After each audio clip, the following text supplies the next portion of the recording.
So one time Jesus was hanging out with his disciples and he said, you know, in the old days, the law was you can't murder. But I'm changing the law. I'm saying now you can't even be angry with a brother or sister in the faith. Jesus said, you know, in the old days, the law was you can't commit adultery. That might sound familiar, Ten Commandment, right? Thou shalt not commit adultery. But I'm saying you can't even lust in your heart because it's the same thing. Before you go any further, listen to this question, then post in the forum. Easy question. It's a yes or no answer. It's a bounded set. The only possible answers are easier. That was easy. Or harder. What is Jesus doing to the law when he said you can't murder, but now I'm saying you can't even be angry? When he said you can't commit adultery, but now I'm saying you can't even lust? Just pick one word. What's he doing to this law? Is he making it easier or harder? Come on, turn off the video, post, and then come on back. Easier or harder? See you in a minute. So, welcome back. As a pastor for many years, I've done lots of weddings, can't even count, and lots of funerals, can't even count. So here's my marriage book, here's my funeral book. You know, in a way, it's not even important to have the book, you know, after doing so many weddings. You know, you have certain notes in there to remind you of the couple's name, for example. But, I mean, as far as the ritual, the liturgy, the vows, you've got all that memorized, so you don't need that.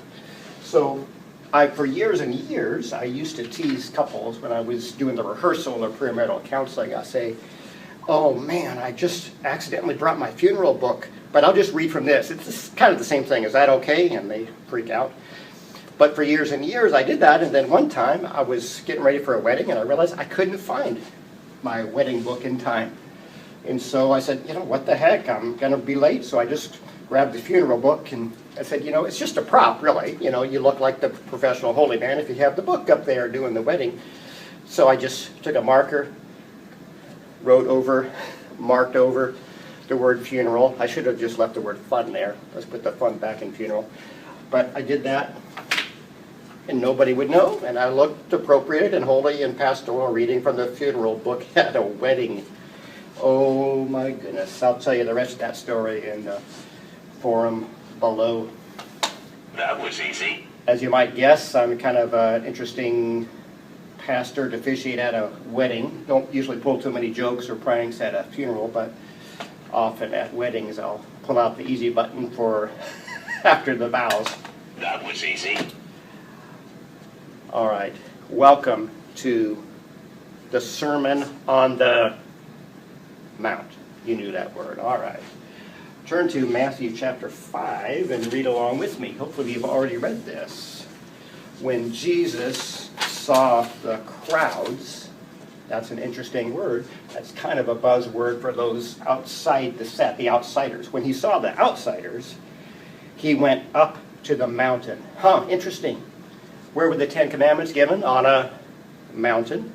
So when Jesus comes along and he goes up to a mountain, why does he go way the heck out of his way to a mountain to give a sermon on the mount? There's something very important about the historical world. If you get that, people would be saying like, dude, who do you think you are, Moses? And in a sense, the answer is, yeah, I'm the new Moses giving the new Sermon on the Mount. Very interesting. And after he sat down, very interesting. In our day and age, and here at Fresno Pacific, the norm for your teacher is probably to stand up while they're teaching. But in the Jewish historical world of Moses' day and of Jesus' day, the tradition was if you sat down to teach, you were pretty much an official commissioned rabbi who could teach. So he sat down. So first he went up to a mountain and he said, who do you think you are, Moses? Then he sat down and they thought, well, who do you think you are, an official teacher? And the answer is yes, yes. And after he sat down, his disciples came to him, the insiders, and then he began to speak and taught them, saying, listen carefully to this next section. Read along, starting with verse 3. Blessed are the poor in spirit, for theirs is the kingdom of heaven. Blessed are those who mourn, they will be comforted. Blessed are the meek, for they will inherit the earth. Blessed are those who hunger and thirst for righteousness, for they will be filled. Blessed are the merciful, for they will receive mercy. Blessed are the pure in heart, for they will see God. Blessed are the peacemakers, for they will be called children of God. Stop there. Not one more. Blessed are those who are persecuted for righteousness' sake, for theirs is the kingdom of heaven. Very interesting. You remember inclusio. When a book or a section or a unit begins or ends with the same item or same word, that's called an inclusio, and you're meant to get the idea that everything else in between is a commentary on that main theme, whatever the bookends are. So did you notice, have you ever noticed, if you've ever read what we just read for you, the Beatitudes, usually called, the blessings, blessed are the so-and-sos, for they will receive this and this. Have you noticed that, for example, only the first and the last one we read did it say, theirs is the kingdom of heaven. Every other one of these very beautiful poetic statements, they're poetic statements. Jesus preached this new Sermon on the Mount as the new Moses, but it's very beautiful, very organized, very symmetrical, very poetic. So it's important to see it from the literary world perspective that he's saying this. Over here you see the left-hand clauses, blessed are the so-and-sos. Over here you see the right-hand clauses, for they receive this. And just the fact that only the beginning and the last one have the same promise, theirs is the kingdom, that's to be noticed. That's an inclusio.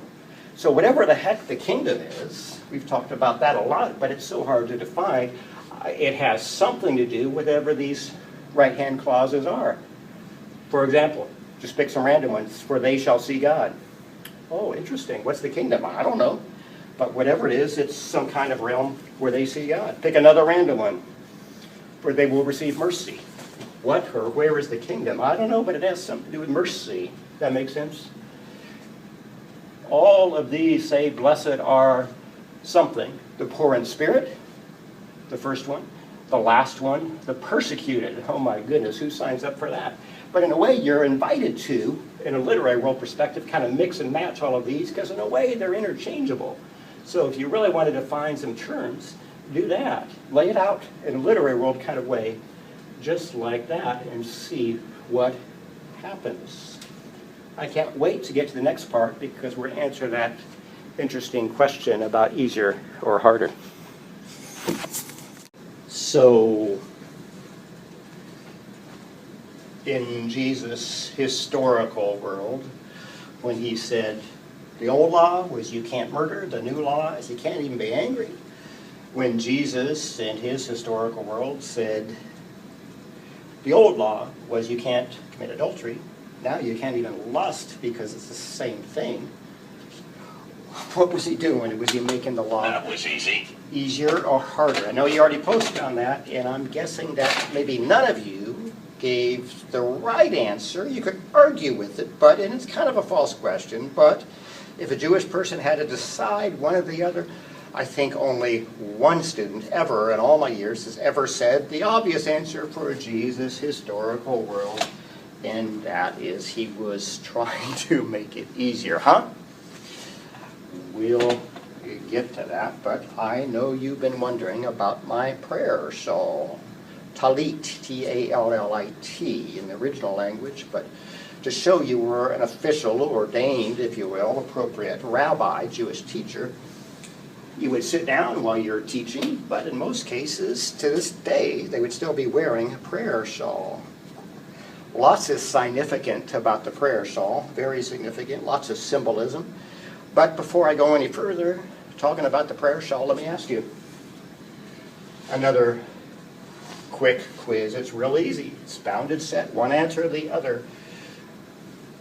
How many numbers, what numbers to you are significant in the Bible? Just list off in your mind any numbers that you've heard that are important or prophetic or significant, symbolic in the Bible. If I was in a physical class, I'd be looking out here and I would hear answers like 12, 7, 3, keep thinking, 144,000, 666, 40. But again, I think only once in all my years Has any student ever said the right answer for someone in Jesus' historical world? Shoot her an email and thank her. Casey Boone in Bakersfield. How awesome is that? She said 5. What's up with 5? Why is 5 everywhere? Remember when we looked at Matthew? Only 5 times, not 4, not 6, not any other number, did Matthew say when Jesus had finished saying these things. Remember?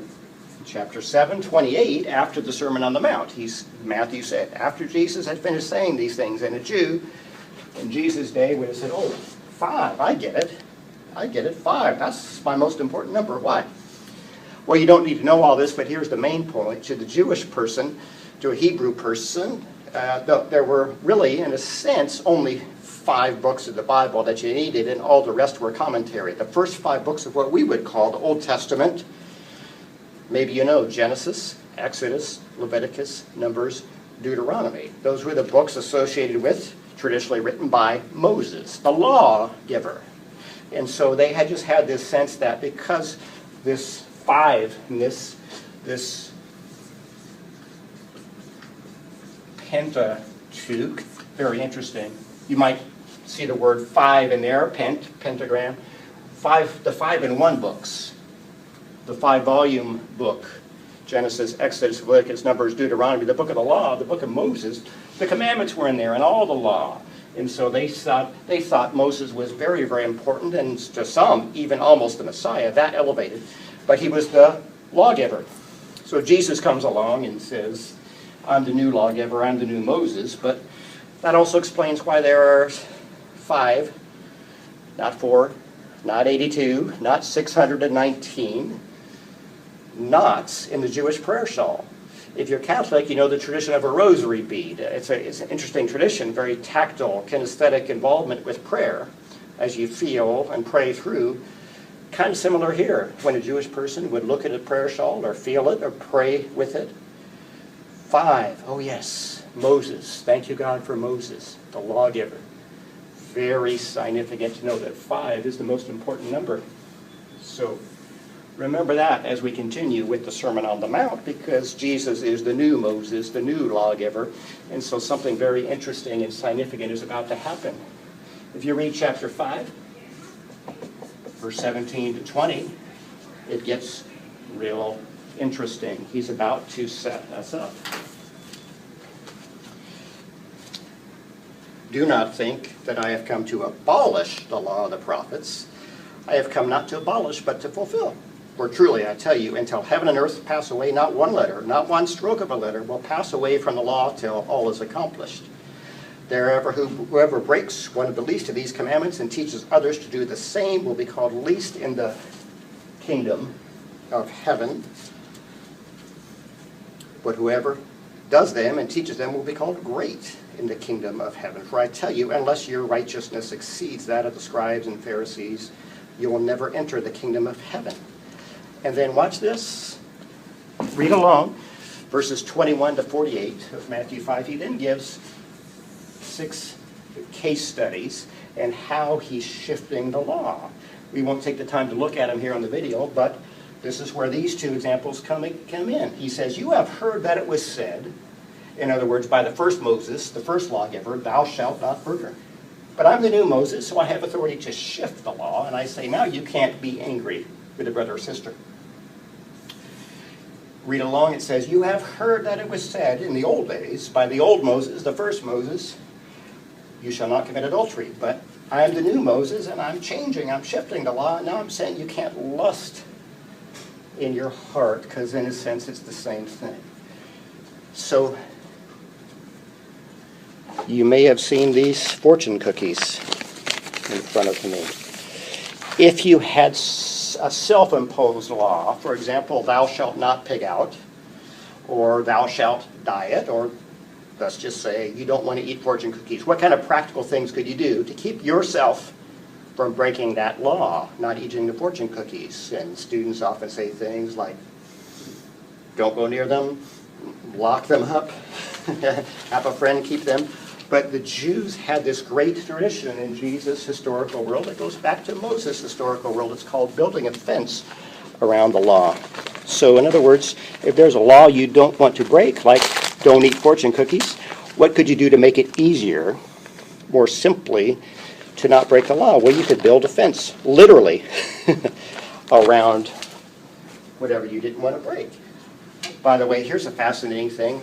You may not want to Google this at your own risk, but if you've ever heard the phrase chastity belt, there's an example of something. As I was saying, you probably don't want to Google chastity belt, but since some of you did, great example of building a fence around the law, putting some cautionary tape, so to speak, around something you don't want to eat or get to, or a law you don't want to break. Jewish rabbis just tended to teach like that, building a fence around the law. But you can probably think, and you've probably already had the thought, doesn't that get trickier or stickier? Because say there's a law you don't want to break. Thou shalt not pig out. So you build a fence around that law, and you build another fence. And by the time you're done, you can have hundreds. In fact, the Jews had either 613 or 619, depending how you count. Eventually they had that many laws. And so you can see what started out pretty well gets real legalistic potentially. So remember that. If you want to make it easier not to break a law, say, I don't want to eat these fortune cookies, so I could say, well, you only can eat them with chopsticks. That would make it pretty hard, pretty impossible for me, if you know me. So, many years ago, I'm in Paraguay. We're building a church. I had a great time teaching the kids. There's a story about Julio I'll tell you later in the class. Here's one of the beautiful kids I had a chance to teach in Paraguay, but here's the story. So we're taking a break from building a church, which is good for me. I don't really know how to build a church, so I'm enjoying. There's a group of maybe 15 or so, and some are the indigenous people, some are the missionaries, some are the workers. We're all just taking a break, and somehow a spontaneous or spiritaneous conversation on the Sermon on the Mount came up. And specifically, this whole thing of murder, anger, sense the same thing. So most of us knew that scripture as we were looking at it. I decided to try something that, let me put it this way, the next thing I said was totally from God or totally stupid, maybe a bit of both. So I turned to someone I knew well. I'm going to change the name to protect the guilty. And I'll never forget, to this day, I looked at him and we were joking a minute before, and someone had said, hey, have you ever committed murder? And someone would say, well, you know, but I've committed anger. I've been angry with you, but it's all forgiven, right? Just laugh it off. So what I said next, just thought to illustrate the same point in a lighthearted manner, I said, John, so you ever committed adultery? Can you guess what he said?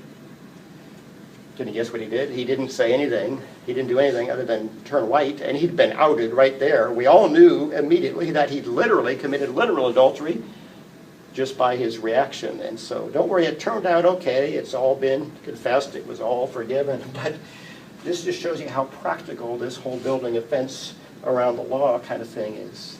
So when you look at those 6 case studies, take a look at them if you want to, from verses 21 to 48, 6 of them. We only talked about 2. And think about, I know we talked about easier or harder, but ignore that for now, set that aside and say, what words come to mind for this shift in the law? What's he doing, moving from murder to anger, moving from adultery to lust? Here's just one more random one. He says at one point in those 6, he says, you have heard that it was said in the old days by the first Moses, don't swear by Jerusalem. But I'm saying to you, don't swear at all. So think about some words that come to mind. Call them out right now. Your family will think you're crazy, but just say it out loud. But sometimes students say, what's he doing? How would you define the shift if it's not easier or harder? What's he doing? Let me put it this way, he's making it more fill in the blank. Sometimes students say interior, practical, very interesting, specific, accessible.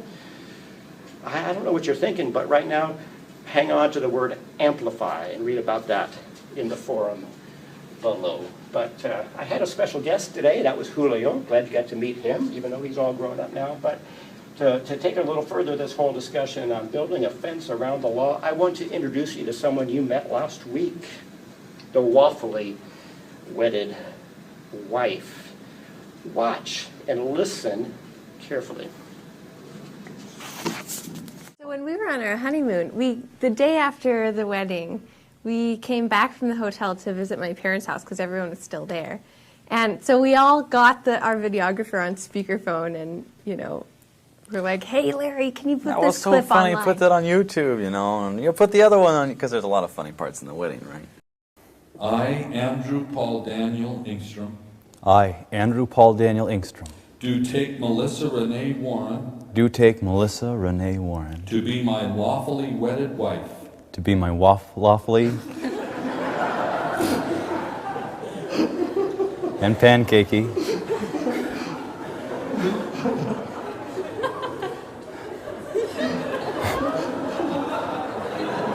I've been scared of this all my life. He did, and we're thinking, oh, it'll get 1,000 hits or something like that. It'll just be for our friends. And then 3 days ago, it was on MSN, the homepage. And, it Yeah. started out, and somebody was like, you're on MSN. We All our have no friends are idea writing how us. they got the video. It started out, I don't know how many thousand till we got to it. When we got to it, it was 500,000. And then by the end of the evening, it was 750,000 people had watched our wedding video.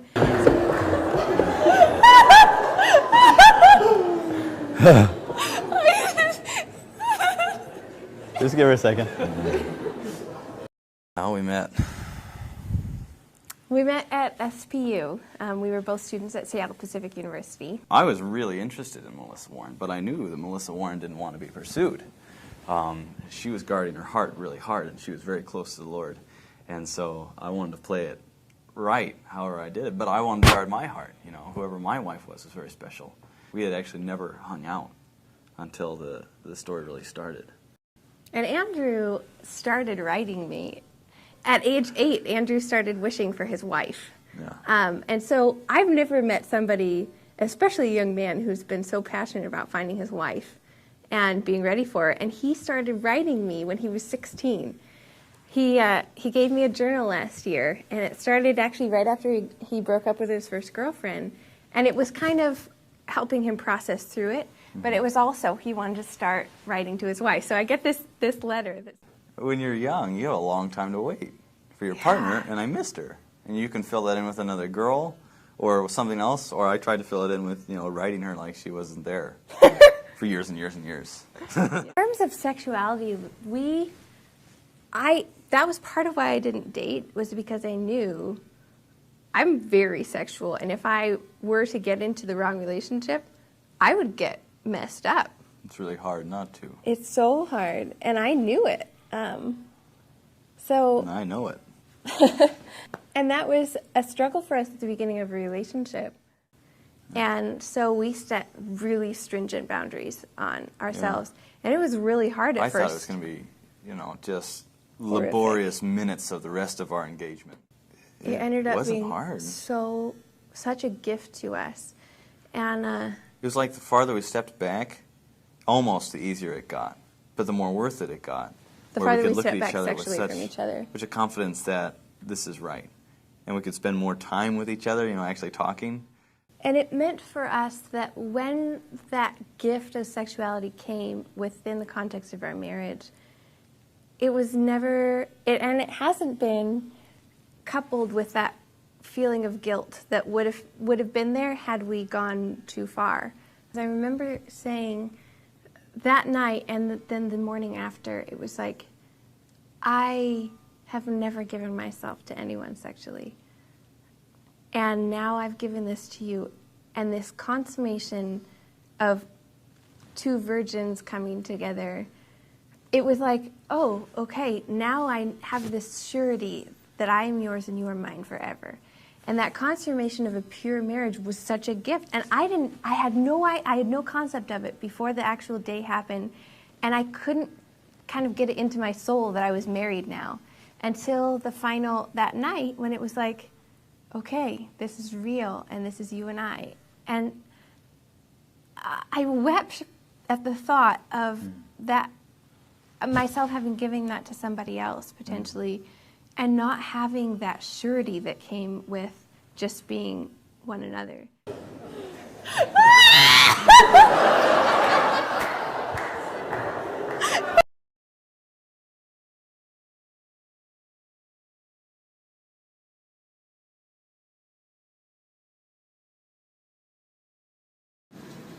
Well, I'm guessing you enjoyed that, and sorry to say it's not the time to get into a big debate about premarital sex. We'll say that for next week on the forum, so you can converse on that. So, did you notice, did you hear what they said? The further we set back, almost the easier it got. That's a fascinating phrase, maybe the best phrase I can think of. Easier or harder, kind of false. I like the word amplify. Jesus is trying to amplify the law, but in a way he's almost making it easier by amplifying, by targeting these laws. Murder, anger, adultery, lust. In a sense, he's saying they're equal, but he's also amplifying and trying to make it almost easier for you to keep, because as a good, loving Jewish rabbi law giver, he wants you to be able to keep the law. Very interesting. Did you hear that we thought it would be laborious hours, these really stringent boundaries, but it came as a gift? And she said, and we had no idea. So in a way, that's kind of an interesting, lighthearted way to illustrate building a fence around the law, but I think that's what followers of Jesus were meant to get and to feel like. I thought you were going to be stricter than Moses, but in a way, you're almost easier. You're giving us a gift. Doesn't mean some of these things aren't tough to live out. So yes, this is what my physical classroom whiteboard almost always looks like a complete mess, because I have my crazy props. I have all kind of things laying around. You hopefully have enjoyed and gotten a lot out of all the crazy things That was I've easy. done today. And so here it is, all in summary. Of course that makes sense. Yeah, right. I love the number 5, and I love officiating weddings, and in a way I love funerals just the same, but I'd like to submit to a real Jewish rabbi. You know, sometimes at a church meeting, or if I'm speaking at a conference or camp or something, I'll try this, I'll say, you know, my very best friend is a Jewish rabbi. It's also a doctor, and I take his advice on anything. I'll do anything he says. Oh, by the way, he's not a Christian, but I totally respect him, and I will do anything he says. And people gasp and go, what? And I go, yeah, and as a matter of fact, let me call him right now. And then I say, Lord Jesus, begin praying. Jesus, a rabbi, of course, you just read that, and he's been called the great physician, so that gets a laugh, but it also gets you thinking in a startling way about how Jesus was very much a full-blown Jewish rabbi who would wear this. But I have a dear friend who also wears one of these. I want you to meet him now, Rabbi Adam J. Bernay. We lovingly call him the radio, because he's on the Radio Renaissance Rabbi, Triple R, Adam J. Bernay. I interviewed him a while back about this whole idea of the law, the Torah, and building a fence around the law. So let's see what a real rabbi has to say. Okay. All right. So yes, he's the physical embodiment of what everything Torah is, which should surprise no one, because if you really read the giving of the Torah, the manifestation of God that gives the Torah is Jesus. We know this from a couple of things. One, it says that he wrote the tablets with his finger. That's a physical human manifestation. It wasn't some giant hand coming out of the clouds, and But also, in Exodus 24, it talks about, as part of the whole giving the Torah process, that the 70 elders of Israel, along with Moses and Aaron and Avihu, went up to Mount Sinai and they saw God. Because they saw the God of Israel, described him as a man, and it says they ate and drank with him. I don't understand how anybody can read that with any knowledge of who Jesus is and not see that's Jesus. He's God. He's in the flesh. He's there. And so when I hear people go, the only commandments I keep are the ones Jesus gave, I go, yeah, it's all 613 of them. And that really confuses them. He is the physical embodiment of what it means to walk a perfect life. And that is given to us in written form in the Torah. And if we are trying to walk like him as best we can, what that means is these are the guidelines that we should try to live up to. You notice I said try. None of this is about saying if you don't keep every single commandment to the letter, you're condemned. No. First off, not all the commandments are going to apply to every single person, because some commandments, as we've discussed, some of them are just for the temple in Jerusalem. And some of them are just for men, and some of them are just for women, and some of them are just for children, and some of them are for priests, and some of them are for, or just for soldiers. There are all sorts of subdivisions of things that only apply to certain people. So the actual number of commandments that you have to keep is far fewer than 613.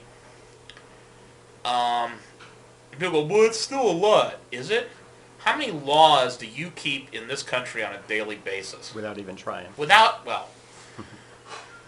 even trying. I don't know. Some Or people have even to, knowing. Yeah. The fact is, if you're living a decent Christian life, you're keeping 70 to 80% of the commandments that apply to you anyway.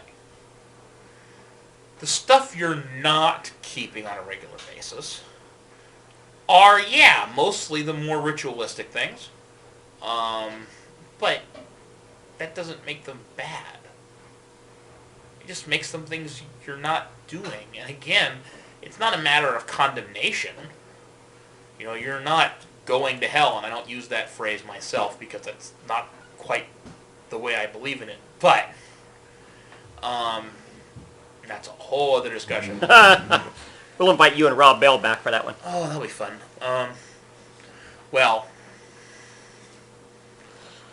He and I aren't even using the same concepts of heaven and hell, I don't think. Let alone who goes where.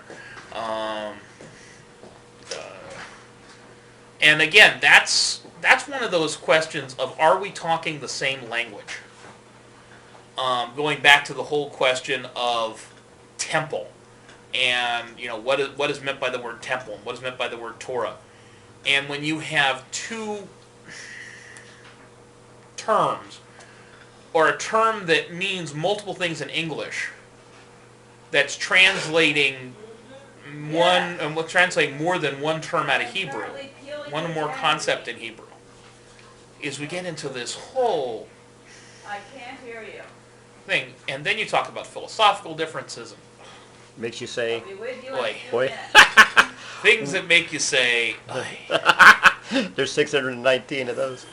I love when we talk about the 6 case studies from Matthew 5, Yes. and you enjoyed that phrase.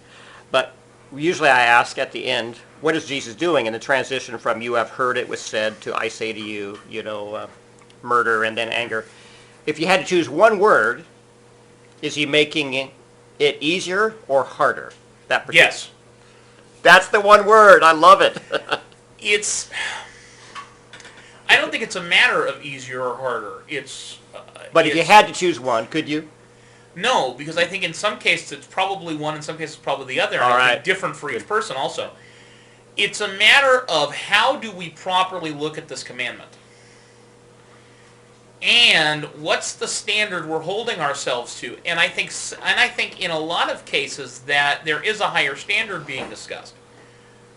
But it's only a higher standard not because that's what the Torah intends, but we as human beings kind of pull it down to our level. You know, we tend to, take things to their lowest common denominator.